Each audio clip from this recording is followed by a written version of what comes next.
حي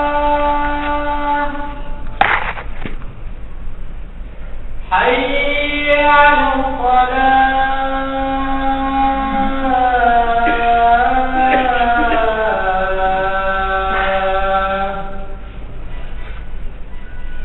حي على الفلاح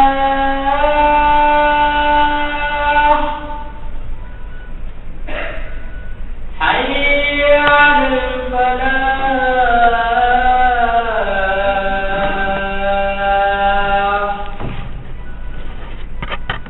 الله أكبر الله أكبر لا إله إلا الله.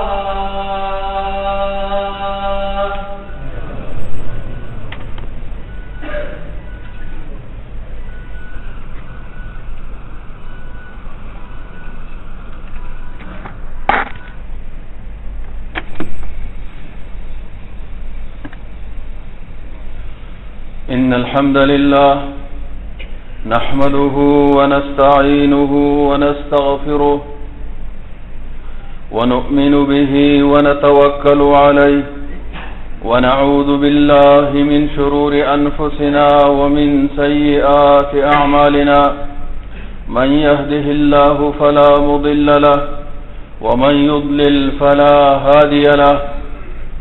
يا أيها الذين آمنوا اتقوا الله حق تقاته ولا تموتن إلا وأنتم مسلمون. أما بعد فإن خير الحديث كتاب الله وخير الهدي هدي محمد صلى الله عليه وسلم وشر الأمور محدثاتها وكل محدثة بدعة وكل بدعة ضلالة وكل ضلالة في النار. إن الله وملائكته يصلون على النبي يا أيها الذين آمنوا صلوا عليه وسلموا تسليما. اللهم صل على محمد وعلى آل محمد كما صليت على إبراهيم وعلى آل إبراهيم إنك حميد مجيد.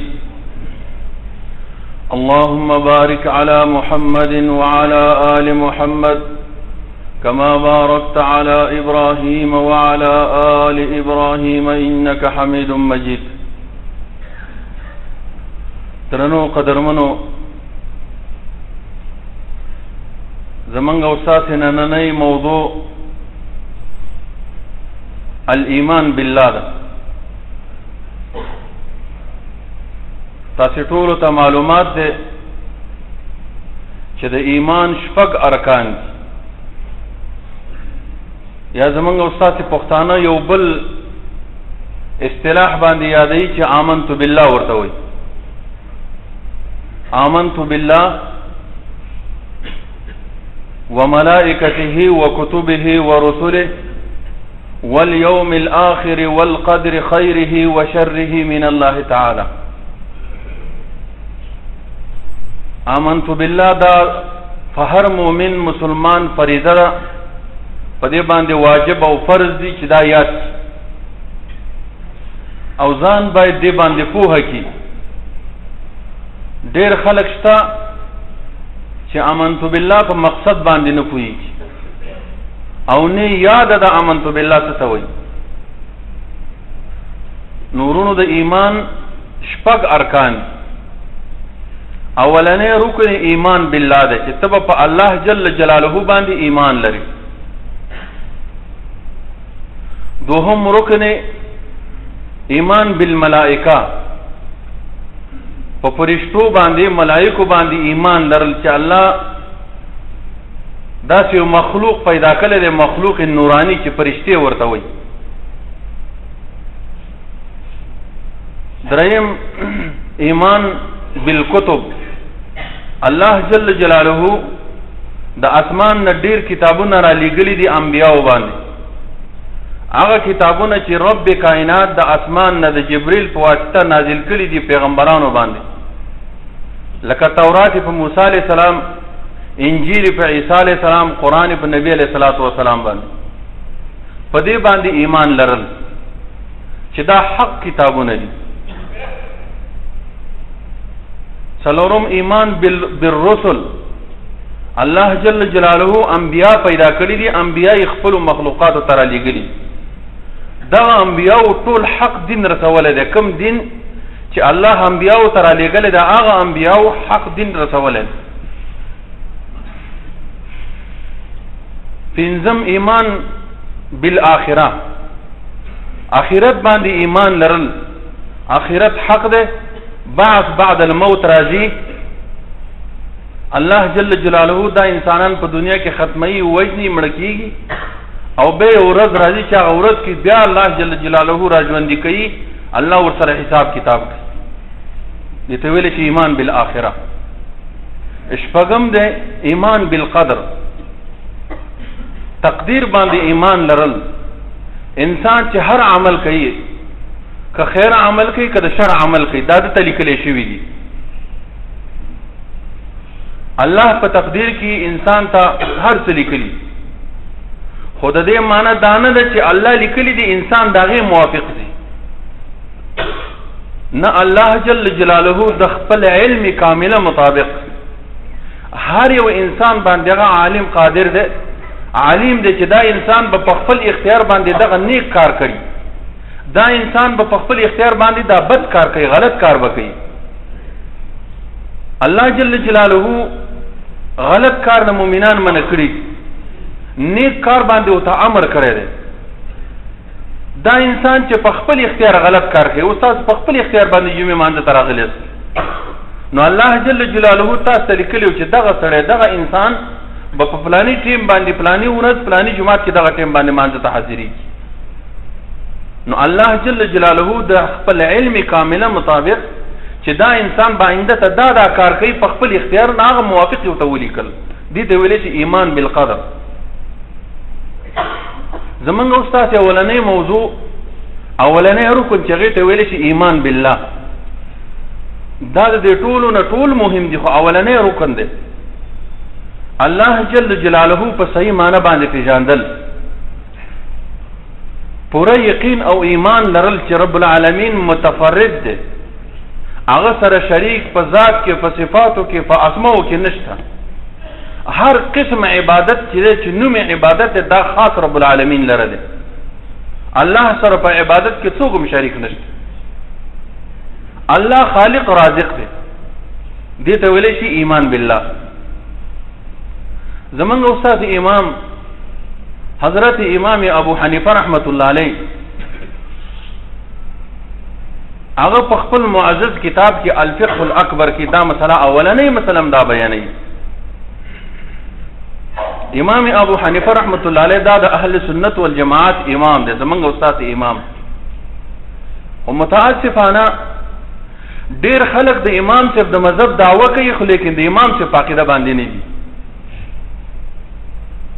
دا ډیر افسوس زکوم چې خلک دعوه کوي چې د امام صاحب مذهبیم، خو لیکن امام صاحب چې کوم عقیده بیان کړې ده داغه په کتاب کې هغه عقیدې نه موږ به منحرف دي، هغه عقیده به زمونږ نه. نو امام ابو حنیفه رحمت الله علیه په خپل کتاب کې دا کتاب دی الفقه الاکبر. د دې طبعات تمدید دغه کې شوی دی، بیروت کې لبنان کې چاپ شوی دی. ما سره الحمدلله د دې کتاب 4 نسخې دي، 2 را سره پاکستان کې دي، 2 را سره دلته دي، ځکه دا ډېر یو مهم کتاب دی. نو امام صاحب رحمت الله علیه فرمایي چې اصل د توحید او چې انسان عقیده پاغه باندې صحیح کیږي ان یقول آمنت بالله وملائکته وكتبه ورسله والبعث بعد الموت. اولنۍ کرخه د کتاب اولنۍ چې شروع کوي د دینه شروع کوي چې اصل د توحید او چې د انسان عقیده پاغه باندې صحیح کیږي، چې ترڅو په دې شیزونو باندې ایمان نه راوړل د عقیده صحیح نه ده. نو ان یقول آمنت بالله، زه د الله په ذات باندې د الله په صفاتو باندې ایمان لرم، وملائکته وکتبه ورسله، او ایمان د الله په ملائکو، په کتابونو، په رسولانو، والبعث بعد الموت، او د مرګ نه وروسته بیرته پاتېدلو باندې قیامت کې، په دې باندې ایمان لرم والقدر خیره و شره من الله او ایمان په تقدیر د خیر او شر چې دا هر څه د الله د طرف نه دي. دارنګه وایي چې والحساب والميزان والجنة والنار حق كله. حساب کتاب تل د میزان د انسان اعمال بتلل کیږي، جنت او ور دا ټول حق. مؤمن مسلمان بل الله جنت داخلي، کافر بيدینه با دا جهنم ته الله داخلي. الله دې موږ او تاسو ته نه وسه. نورونو دا کتاب د اولنې مسله امام صاحب د عقیده بیانوي چې تاسو ایمان په الله باندې صحیح وساتئ. ایمان بالله تفسیر بل کتاب د احناف هغه ته ویل شي العقیده الطحاویه. امام طحاوی رحمت الله علیه دا یو محدث جلیل القدر عالم دی. امام طحاوی رحمت الله علیه شرح کتاب لیکل دی العقیده الطحاویه. داغه شرح یو عالم دی امام ابن ابي العز حنفي، هغه ول شرح کړي دا هغه د تفصیل بیانوي. امام صاحب چونکه هغه یو جید او جلیل القدر عالم دی، هغه ډیر تفصیل صراحت وکړو، خو چونکه مختصر کړي دا او هغه کوم حق چې دی هغه ادا کړل. نو امام ابن ابي العز حنفي د دې شرح کوي ایمان بالله. دا کتاب دی شرح العقیده الطحاویه. الحمدلله د دې ما تر 15 نسخې دي کتاب، دوه را سره دلته دی او درې را سره پاکستان کې. دا یو مهم کتاب دی ورونو. د دې چپای وزارت شؤون اسلامی کړی ده، چونکه یو مهم کتاب دی. دا د مسلمانانو د اسلام عقیده ده. وزارت شؤون اسلامی د سعودي هغه په خپل مصرف باندې چاپ کړی دی او خلکو ته توضیح کوي. امنګ او تاسو یو چې زمونږ او تاسو د مذهب جدا دی، عقیده جدا ده. هغه خلکو د امام صاحب عقیده چاپ کړی ده او توضیح کوي خلکو. او دا دونه مهمه مسله ده چې د اول نه نیولې نیم کتاب د 204 صفحې پورې ټول دغه ایمان بالله خبره ذکر کړې پدې. د یو مسلې تفسیر کړي ده چې ایمان بالله الله باندې ایمان لرل، چې ایمان بالله څه ته ویلې شي، د دې څه مقصد ده، د دې هدف څه ده، دا بیان کړي. نیم کتاب د دې کتاب نه نیم کتاب تقریبا دا عقیده بیان کړی ده. امام ابن ابي العز حنفي رحمت الله علیه په 292 کې وفات شوی دی، یعنی دا د 1 پیړۍ عالم دی، 8 پیړۍ. دا د امام صاحب د عقیدې شرح کوي، بیان کوي. فرمایي چې دغه ایمان بالله کوم خلق چې په الله جل جلاله باندې ایمان لري، د دې تفصیل او شرح. ایمان بالله اصل کې الاعتقاد الجازم بأن الله عز وجل واحد في ذاته وفي أسمائه وصفاته وهو المتفرد بجميع أنواع العبادة. ایمان لرل چې الله جل جلاله یوازې شریک نه لري، نه په ذات کې، نه په صفاتو کې، نه په افعالو کې. الله جل جلاله سره څه قسم شریک نشته. نوم عبادت چې ده دا عبادت بخاص رب العالمین لکی کی، مخلوق له عبادت لکی. کوم شي ته چې شرع عبادت وای دغه عبادت بخاص دی رب العالمین کو. نو امام ابن ابي العز حنفي رحمت الله علیه فرمای چې وای اعلم ان التوحید اول دعوه الرسل. او مؤمن مسلمانه پوښه چې دغه توحید اولنې دعوت د انبیاء علیهم الصلاۃ والسلام، و اول منازل الطريق، او دا اولنې شی دی چې د تانه په قبر کې د دې تپوس کی. انسان نه په قبر کې ورونو د دې شی زونه تپوس کی.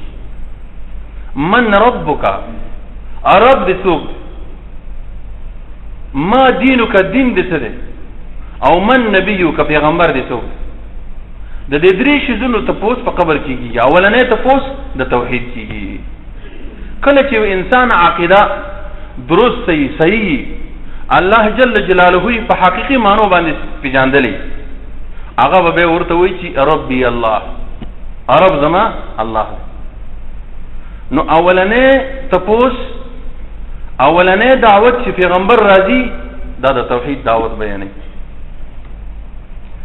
به د قران نه آیاتونه ذکر کړی دي.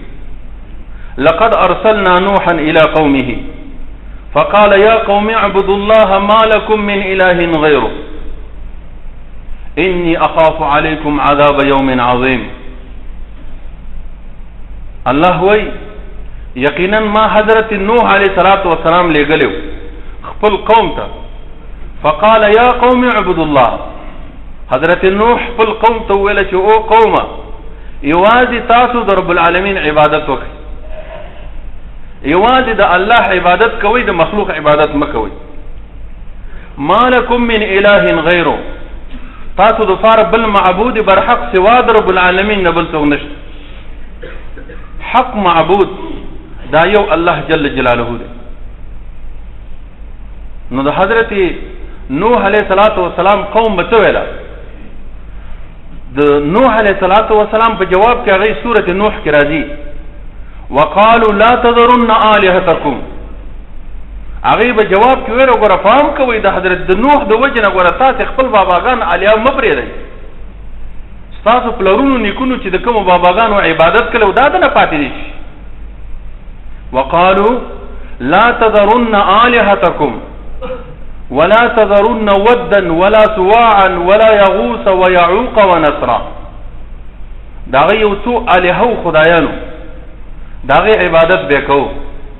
نو نوح علیہ الصلوۃ والسلام ورته ویل د دې ټولو عبادت پرې دی یو الله عبادت وکړي.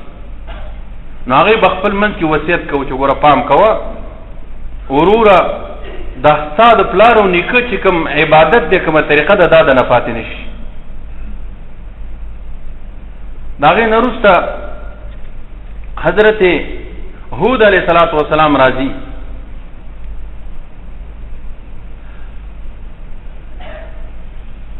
وَإِلَىٰ عَادٍ أَخَاهُمْ هُودًا. سورة اعراف کی راضی ورونو 15 نمبر آیت کریمه ده. الله جل جلاله فرمای ما حضرت عادیانو تا داغی ورور حضرت هود علیہ السلام علیہ فقال یا قوم اعبدوا الله. او قوم تاسد یو رب العالمین عبادت وکئی ما لکم من الہ غیرو. بل الہ مرکمات مشکل کو شاکار صاحب سوا رب العالمین نبل تو نشتا. افلا تتقون تاسی ولی در رب العالمین نیرے گئے ولی تاسی در شرک و در بدعت و در رسوماتنا زان نساتے. نو حضرت هود علیہ السلام خپل قوم ته دعوت ورکړ. وإلى ثمود أخاهم صالحا. بیا سورة اعراف کی راځي چې ما ثمودیانو ته دا غیرور حضرت صالح علیہ السلام ولېږ. فقال يا قوم اعبدوا الله. ورته ویل چې او قوم زما تاسو د یو رب العالمین عبادت وکئ ما لکم من اله غیره. د یو الله نه علاوه تاسو له بل کار ساز مشکل کو شان نشتا. د عبادت مستحق د خیر و شر مالک یو رب العالمین دې داغه عبادت وکي. ور تاسو د نور مخلوقات او عبادت مکوئ. ما لکم من اله غیر. نو قوم او ته ویل چې ته ځان ته پیغمبر وې او د معجزه د سرشتہ ناغه ورته وی چې هذه ناقۃ الله لکم آیه. دا یو معجزه ده، دا یو ناقه او خدای د الله جل جلاله تاسو لپاره معجزه ده. دی اوخه ته ګورئ نو او خدای چې اوخه ورونو چې ټول قوم به یو ورځ وبس کړي او دی اوخه به بل ور ټول وبس کړي. دا چې اوخه الله تعالی معجزه راولې. داغه نرس حضرت شعیب علیہ الصلوۃ والسلام راضی. وإلى مدین اخاهم شعیبا. حضرت مدین د مدین والا او ته د مدین قوم ته من حضرت شعیب علیہ الصلوۃ والسلام یې قال یا قوم اعبدوا الله. ورته ویل او قوم زما د یو رب العالمین عبادت وکئ، د مخلوق عبادت مکوئ. تاسو د یو الہ عبادت. دا ټول په سورۃ اعراف کې راځي. مکمل قصه د هر یو پیغمبر کې. نو هغه جواب حضرت شعیب علیہ السلام ته جواب لنخرجنك او شعیب علیہ الصلوۃ والسلام لنخرجنك من قريتنا او لتعودن في ملتنا. شعیب علیہ الصلوۃ والسلام ته چې کوم خبره مونږ ته کوي ورځ مونږ کله دا خبره تاسو سره نه مني، زمونږ قوم دا خبره تاسو سره نه مني. نو کچره تخپل خبر باندې تم دغه شان تکلا کولاړ نو لنخرجنك من قريتنا من بدی د خپل کلینا جلا وطن کو بدی واسو به دې من علاقه کې نفري او لتعودن في ملتنا يبتوافس کېږي زمنګ د پلار او نیک په دین کې کم دین چې زمنګ د نیکونو د پلارونو د آبا او د اجداد دین او غیب ته توافس هغه به منینو الوه به مقتا فرید خپل قوم کې. نو شعیب علیہ السلام ام دا مسئلہ بیان کړو. الله جل جلاله فرمای ولقد بعثنا في كل امه رسولا. قران کې وایي موږ لېږلي دي یقینا په هر یو امت کې موږ پیغمبر لېږلی دی او هغه ورته خبره کړې ده چې تاسو د یو الله عبادت وکړئ، ان اعبدوا الله واجتنبوا الطاغوت. ولقد بعثنا في كل امه رسولا الله ويقينا من لګلو هر امت کې پیغمبر. عادیانو تم حضرت هود علیہ السلام لګلو، مدینو والا تم حضرت شعیب علیہ السلام لګلو، بن اسرائیل تم حضرت موسی علیہ السلام لګلو، حضرت نوح علیہ السلام خپل قوم ته لګلو. ناغه ټول ورته ویلو چې ان عبد الله تاسو رب عبادت وکي واجتنبوا الطاغوت، تاسو طاغوت د عبادت نه ځان وساتئ، د غیر الله عبادت نه ځان ساتئ، یو الله عبادت وکړئ. وما ارسلنا من قبلك من رسول، وما ارسلنا سورة انبیاء کی الله نبی علیہ الصلوۃ والسلام ته فرمایي چې او پیغمبره ما تا نه مخکې نه دی لېږلی یو پیغمبر الا نوحي الیه مگر هغه ته ما وحی کړی چې لا اله الا انا فاعبدون، نشته د کارساز مشکل کوشان مگر یو رب، فاعبدون تاسو د هغه رب عبادت وکړئ. الله نبی علیہ السلام ته فرمایي چې د ټولو انبیاء دین همدغه دین دی چې خلق توحید الوهیت ترابلی. ورونو دا یو توحید دی. امام طحاوی رحمت الله علیه، امام ابن ابي العز حنفی رحمت الله علیه دا توحید بیا په درې قسمه باندې تقسیموي. یو د توحید ربوبیت چې الله خالق رازق دی، یو الله خالق رازق دی. دوهم د توحید الاسماء والصفات، الله جل جلاله لره خیسته نمونه او صفاتونه دي. قران کریم کې الله جل جلاله خپل ځان د لپاره نمونه ثابت کړي. نبی علیہ الصلوۃ والسلام ورته په صحیح احادیثو کې الله جل جلاله له نمونه او صفاتونه ثابت کړي. هغه ټول باندې ایمان لرل بغیر د تحریف او تاویل نه. په دغه آیات اسماء او صفاتو کې څه قسم تحریف او تاویل تشبیه دا به موږ نه کوو. هغه به هغه شان تمنو کما یلیق بجلاله. دریم قسم توحید ورونو هغه ته ویل شي توحید الالوهیه. اولنې توحید چې توحید ربوبیت ته د مکی مشرکانو پوخانی مشرکانو ټول منو ویل خالق الله دی، رازق الله دی، خو اسماء او صفات توحید منو، خو لیکن جګړه په توحید الوهیت کې کوله. انبیاء به ورته ویل چې عبادت د بوتانو عبادت مکوئ، د غیر الله عبادت مکوئ، عبادت د یو الله وکړئ. هغه به کوو. نو د یو توحید کې د پوخانی مشرکانو نه او د اوسنی مشرکان دا ټول په یو توحید کې تنازع کوي چې ورته وایي د یو الله عبادت وکړه، د مخلوق عبادت مکوه. نو هغه وایي چې ما نعبدهم الا ليقربونا الى الله زلفا. منګ د قبرونو، منګ د اولیاء کرامو، منګ د بوتانو عبادت نکو مگر د فارا چې منګ دی الله جل جلاله ته نږدې کی. څه د فارا د منګ ځکه منګ ګناګار د ګنا نه ډکی، منگا ہو بیمان بیدین خلقی منگنا اللہ منگتا اللہ غصد گناہگاری نو دا اولیاء کرام دی دا قبرون دی دا منگ اللہ تا وسیلہ کو چی رب العالمین منگ تمافیو کی اللہ تا منگ دی نجدی کی ورنو نجدیکت دا پا ایمان و توحید باندی کی کیو سڑی کی ایمان موجودی قرآن و سنت باندې عمل کوي دا الله ته نږدې دی په خپله نو هغې ته به انبیاو ویله چې دا کار مه کوئ وی موږ خو عبادت وله نه کوو موږ الله ته نږدې کوي نو اوسني خلک هم دا وایي موږ خو صاحبه دا خو دیندار متدین دي الله ته وسیله کوو الله ته واسطه کوو موږ نو ورونو د اولیاء و کرامت په خپل ځای حق دی خو اولیاء د مرګ نه وروسته تصرف نشي کولی حتی کہ چې انبیاء علیهم السلام چې کله وفات شي دنیا کې به تصرف نشي کولی نو اولیاء و عبادت دا ناروا دی دا اولیاء و کرامت دا ایمان دی دین دی دا به منو ډیر خلک لاشي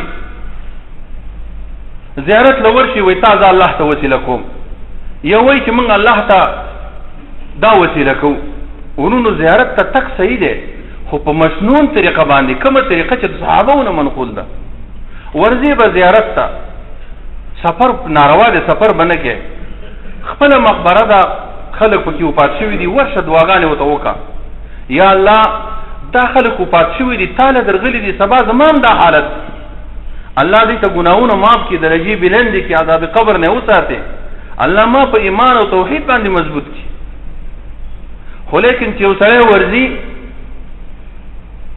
او په هغه کې ډول سورنۍ غږوي هغه کې چرس بادوي ورونو دې ته کرامت نشي ویل دا یو دین کې هم نشته نورونو منګه د اولیاء کرامو کرامتونه منو لیکن زیارتونو کې قبرونو سجدې نه منو په زیارتونو کې ډول سورنۍ او چرس بادول دا ورونو دا موږ نه منو دا چیرې دې ته موږ کرامت نشو ویلی دا کومه عقیده ده ورونو دا د امام ابو حنیفه رحمت الله علیه عقیده متاسفانه ډېر افسوس د کله وکړ یو ځل یو عالم هغه نه ما تپوس وکړه چې تاسو کم کم کتابونه مدرسه کې وایي فلانې کتابونه فلانې منطق ټول کتابونه یې ذکر کړو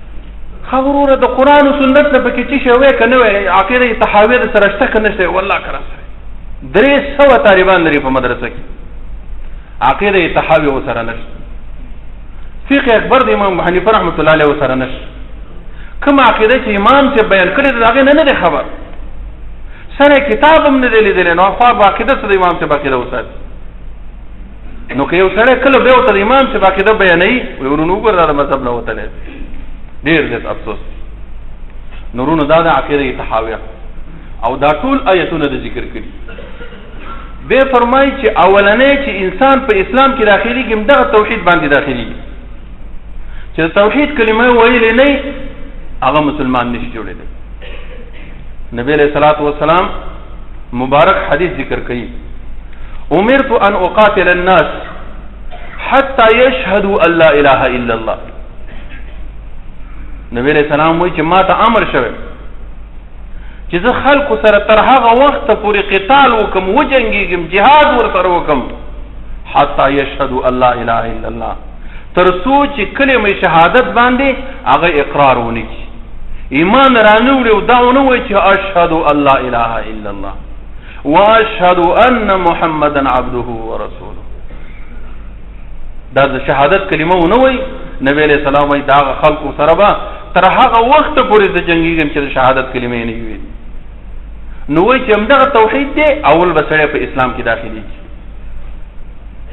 همدغه توحید دی چې د چا دغه توحید باندې عقیده نه او د دنیا نه د توحید عقیده باندې لار نشي نو ورونو دغه خاتمه خرابه حدیث ذکر کړی دی فرمایي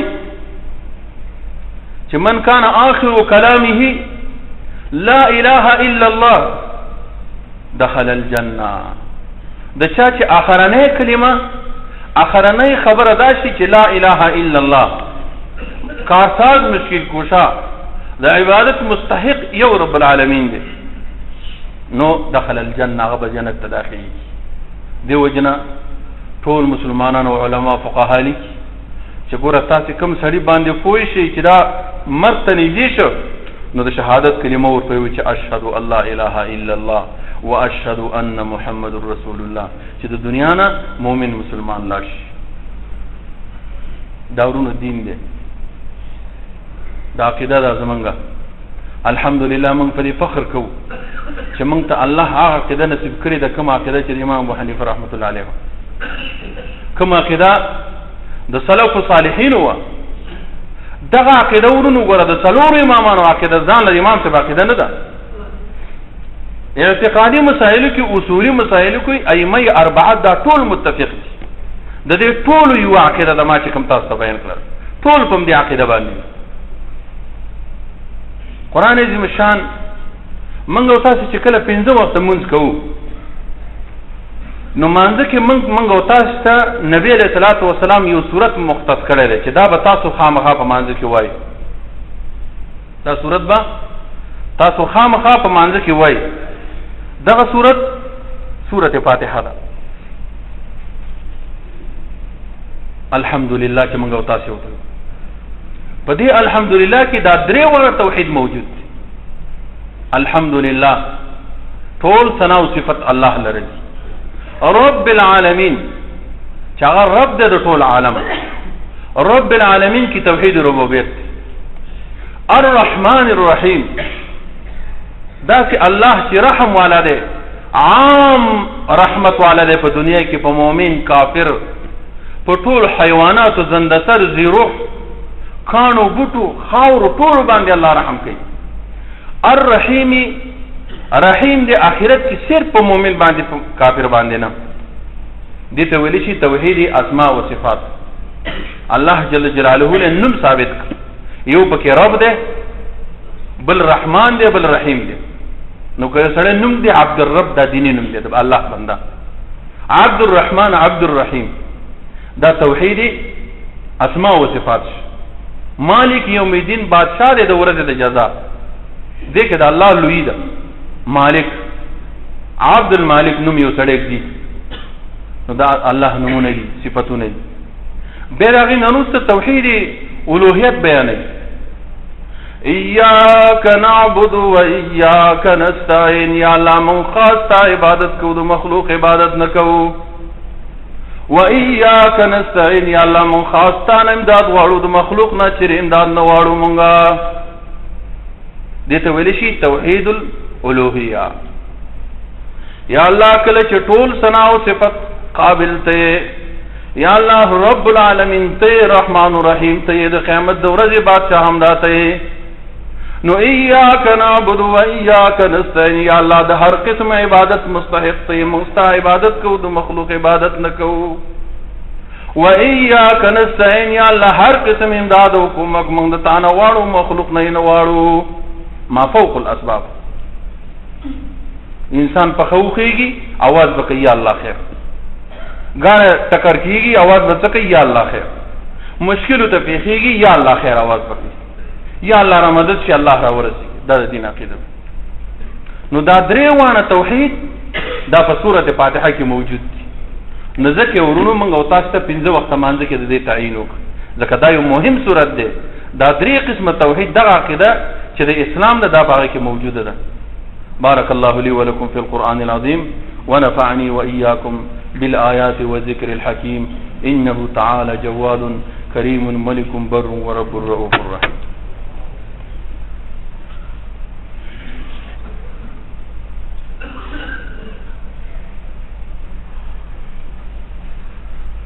الحمد لله رب العالمين، والصلاة والسلام على أشرف الأنبياء والمرسلين وعلى آله الطيبين الطاهرين ومن تبعهم بإحسان إلى يوم الدين.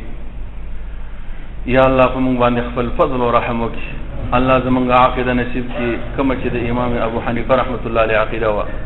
یا الله زمونږ هغه عقیده نصیب کړي چې کومه الله تا برنا خپلو پیغمبرانو ته رالیږلي. یا الله زمونږ هغه عقیده نصیب کړي چې کومه د سلف صالحینو عقیده ده. یا الله هغه عقیده زمونږ نصیب کړي چې کومه د صحابه کرامو عقیده وه. الله زمونږ ګناهونه معاف کړي. الله کوم خلق چې تشریف فرما دي راغلي دي درجې بلند کړي. الله د مصیبتونو فتنه وساتي. الله د سر او مال حافظ ناصر شي. الله درجې بلند کړي. الله ګناهونه معاف. الله مصیبتونه پتن نه وساتي الله بیمارې نه روغ کی الله د قرضون نه اخلاص کی کله چا مړی شي الله ته وبخي ټول مسلمانان مړو ژوند دی وبخي الله صبر ولور کی الله نور مصیبت آفت نه وساتي اللهم انصر الاسلام والمسلمين واذل الكفر والكافرين اللهم انصر من نصر دين محمد صلى الله عليه وسلم واجعلنا منهم واخذل من خذل دين محمد صلى الله عليه وسلم ولا تجعلنا منهم ربنا ولا تحمل علينا إسرا كما حملته على الذين من قبلنا ربنا ولا تحملنا ما لا طاقة لنا به واعف عنا واغفر لنا وارحمنا أنت مولانا فانصرنا على القوم الكافرين سووا صفوفكم رحمكم الله. الله أكبر الله أكبر أشهد أن لا إله إلا الله أشهد أن محمدا رسول الله حي على الصلاة حي على الفلاح قد قامت الصلاة قد قامت الصلاة الله أكبر الله أكبر لا إله إلا الله. استووا تراصوا تقاربوا نزدې ودرېږي الله وخت جوخ ودرېږي پیسې مې اوچته کې صفونه سیده کړي یو بل سره نزدې ودرېږي جوخ ودرېږي پیسې مې اوچته کې الله وخت الله اکبر.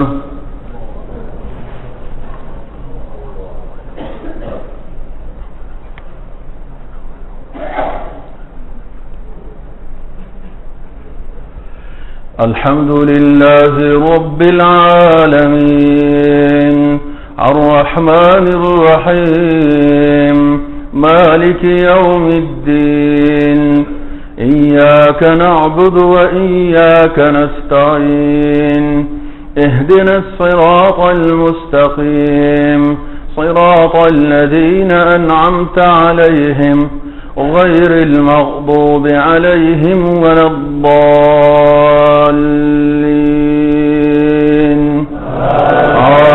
آمين.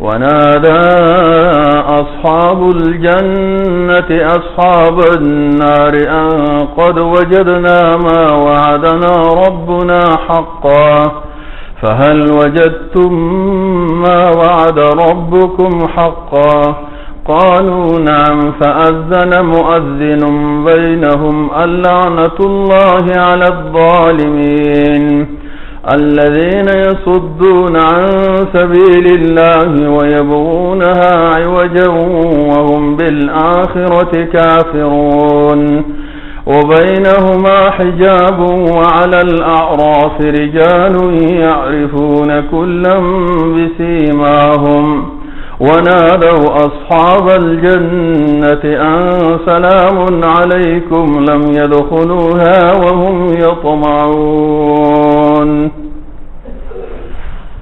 الله أكبر.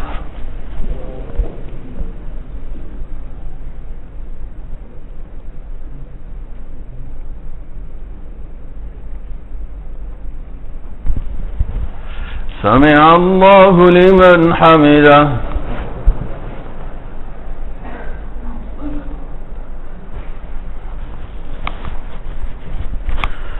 الله أكبر.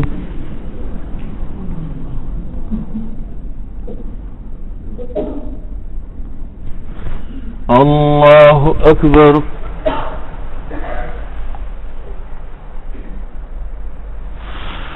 الله أكبر.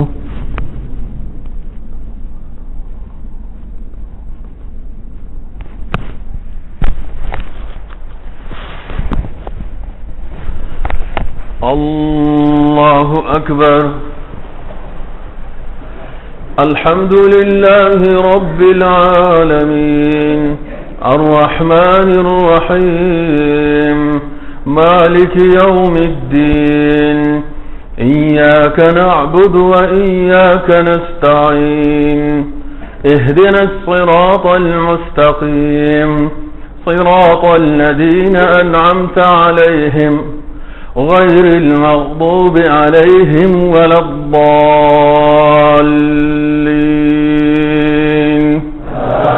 آمين.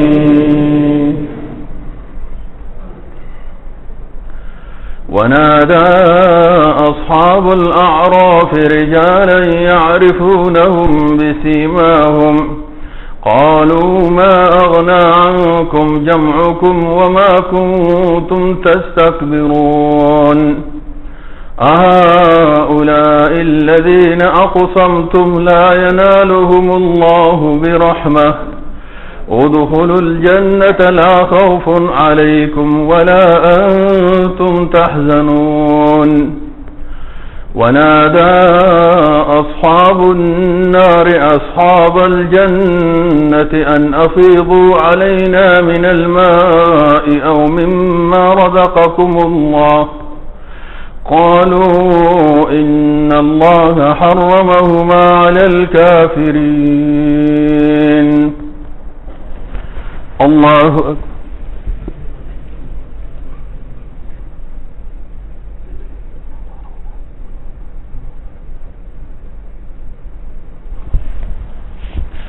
سمع الله لمن حمده.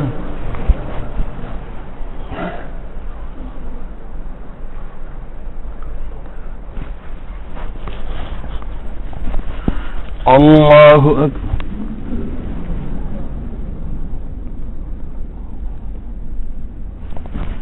الله أكبر.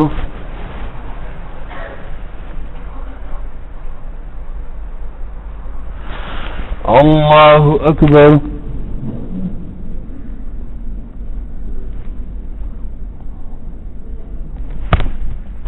الله أكبر.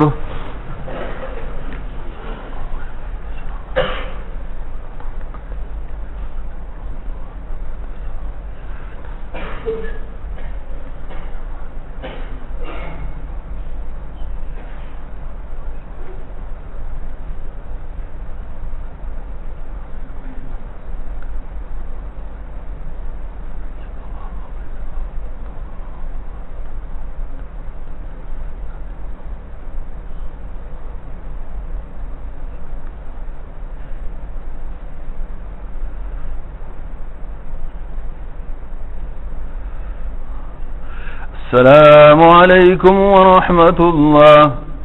السلام عليكم ورحمة الله.